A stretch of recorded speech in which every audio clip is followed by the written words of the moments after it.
Well, we had communication with people, communication with robots at the very first session. Now we'll have communication with devices. We'll have a chat with Leapmotion, who will demo us a very cool technology. If you ever watched the movie Minority Report, with Tom Cruise interacting with his computer with his hand, I guess you all watched that and you all dream about this. Well, our next speaker, Michael Buckwald, made that dream come true. Accompanied with a serial entrepreneur and a mobile industry veteran, the CEO of YOLO, Richard Robinson, to moderate, please welcome Michael Buckwald and Richard Robinson.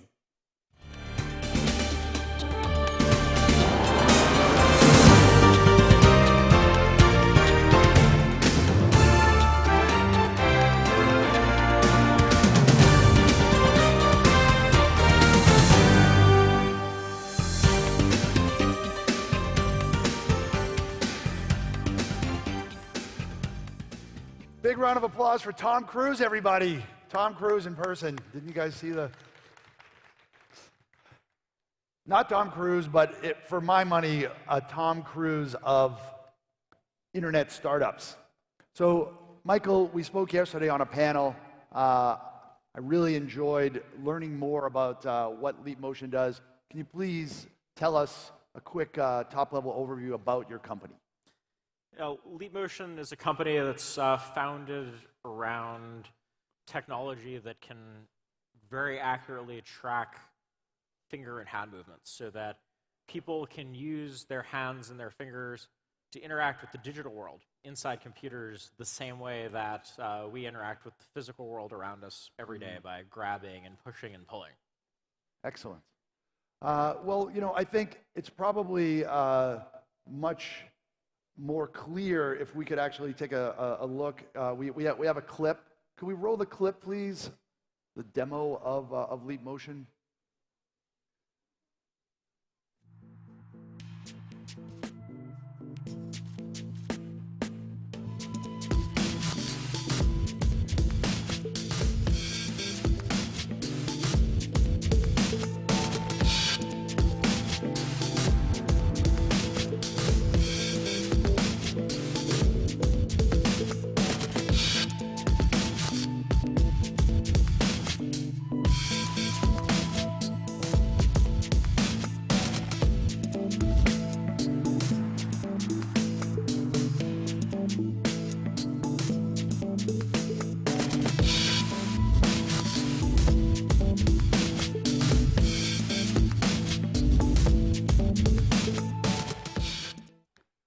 How about a round of applause for that, everybody? Welcome to the future. I read once that the future is already here. It's just unevenly distributed. So Leap came out last July. Your company is about 3-4 years old now. Tell us about the genesis story, the initial seed of an idea behind the company. The idea started with my co-founder, David Holtz, who's our CTO, and 7 or 8 years ago, he was trying to build something 3D on a computer. And he was trying to make something simple like a coffee cup. And he realized that that would take him half an hour or 45 minutes to do using CAD software on a computer, but that a 5-year-old playing with clay or Play-Doh could do the same thing in minutes. And that led to this realization that even though technology is supposed to make us better and faster at everything, in many, many ways, it falls way behind our everyday interactions with the physical world. And that goes back to the input devices. Because today, we have computers that are unthinkably powerful. Everyone in this room has a phone in their pocket that is more powerful than a supercomputer was 10 years ago. And yet, the way that we interact with these computers is through button pushes and clicks, and it's binary. So you are clicking the left mouse button, you're not clicking the left mouse button. You are pushing the X button, you aren't. And that's such a primitive and unnuanced way of giving instructions to these increasingly powerful devices. And if you think about someone actually reaching out and molding a piece of clay into a coffee cup, with your hands and fingers. And as your fingers touch the virtual piece of clay, it instantly changes. That is exponentially more bandwidth and power between you and the computer.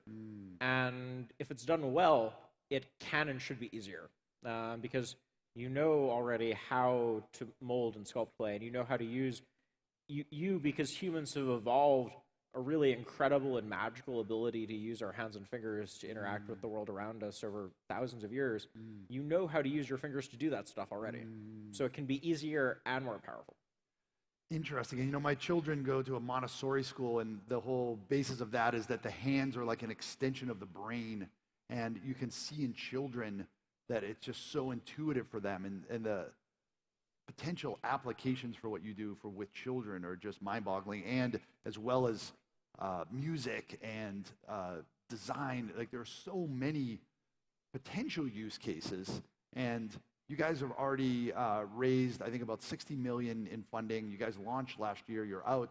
What are the use cases that you guys are focusing on right now that you have to say at least no, or at least try to put a focus on some other things? Sure. And tell me some of the ones that you personally like and that are really getting traction, please. Yeah, so today we are focused on the actual controller peripheral, which is that small pack of gum sized device that you saw there that plugs into the computer. And that creates a 3D interaction space around the computer.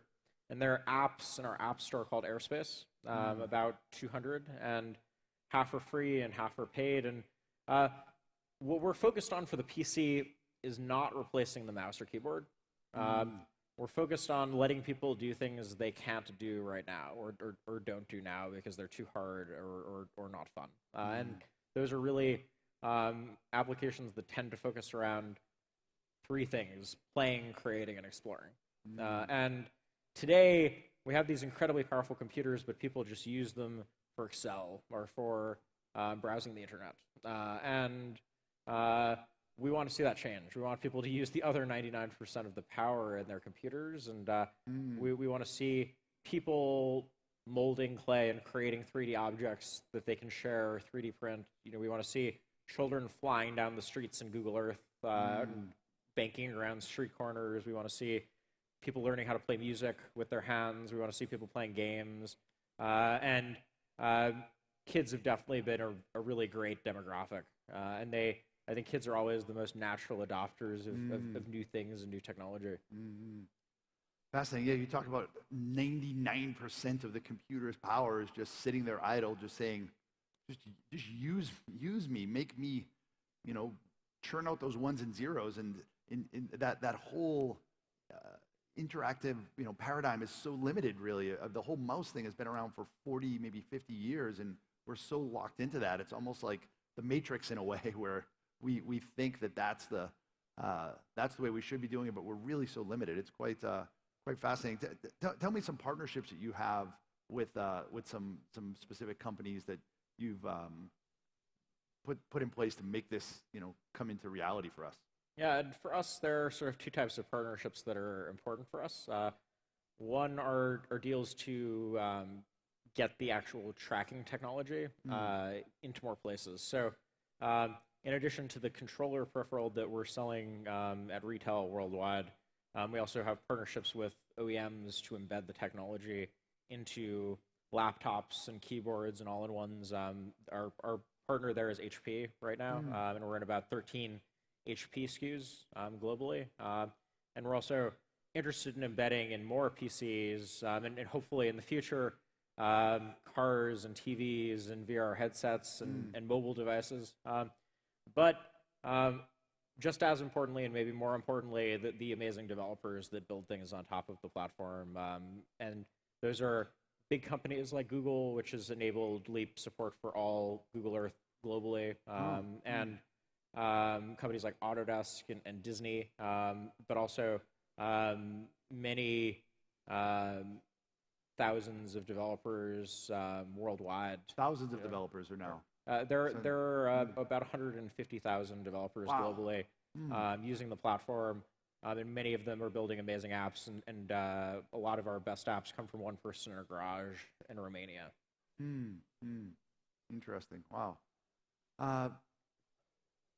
You know, Facebook just did this acquisition, Oculus Rift. The whole virtual reality is now going to become a reality, it seems.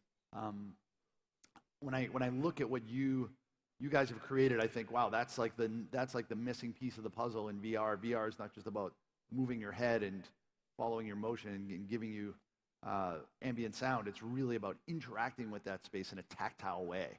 And I assume that that's kind of like, you know, maybe not even the holy grail, maybe a holy grail, because you guys have so many potential use cases. Tell me a little bit about your ideas with virtual reality. Yeah, virtual reality is really exciting for us, and you know, the PC has always been just a starting point.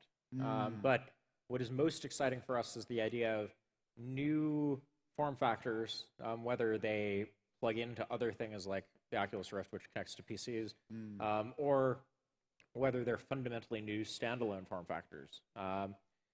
And how... So I'm sorry to interrupt, like for instance, a fundamentally...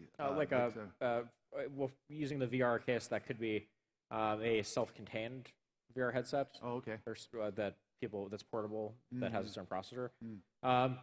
And what's exciting about these new emerging use cases is people are thinking about this type of interaction from day zero. And developers are thinking about it from day zero, which is really key. And what's exciting for us about the VR use case is if you're wearing an opaque head-mounted display, you can't really see anything around you. But with Leap, the developer can make it so when I put my hand in front of me, I see a hand, and it moves exactly as I move my hand. Wow. And there's so little latency that it feels physical. And if it's done well, it can feel so physical that someone can actually feel phantom nerve type things and feel like they're actually touching things in the world. Wow. And that's great. And if you don't have something like that, you're still using a keyboard, you're still using a controller with your headset, and that takes away from the immersion. We're very proud to see tens of thousands of our developers experimenting with ways to take Leap and combine it with things people are doing in the VR space. Wow, very fascinating. It really. Are we actually? Is this real right now? Are we actually all right here? Have I been shanghaied, and do I have a headset on me because I feel phantom vibration? So that's one possible future for you guys. What else do you see in the cards for Leap Motion as we leap into the future? Well, one thing that I think is really important is that we actually view ourselves as a platform and a software company. So success for us, like we were talking about earlier, really does mean that the peripheral becomes unnecessary because the technology is already inside everything. And we really view this as a long-term mission. We're at the very, very beginning. This is a 5 or 10-year mission to change how people interact with computers and technology in the broadest sense of the word, and also to play a role in the emergence of new form factors like VR. And we're still very, very early. The PC is an early initial market. The types of apps developers have built are early, and the learnings are early, and even the software is early. That's exciting for me because I think we've built an amazing product, and I think people are doing amazing things with it. But it is great to know that there is so much ahead. We're very much at the tip of the iceberg. I love it. Excellent. Well, thank you for getting in your time travel pod and coming back from the future to the present with mere mortals. I really appreciate it. Big round of applause for Michael Buckwald, everybody from Leap Motion. Thank you. That was terrific.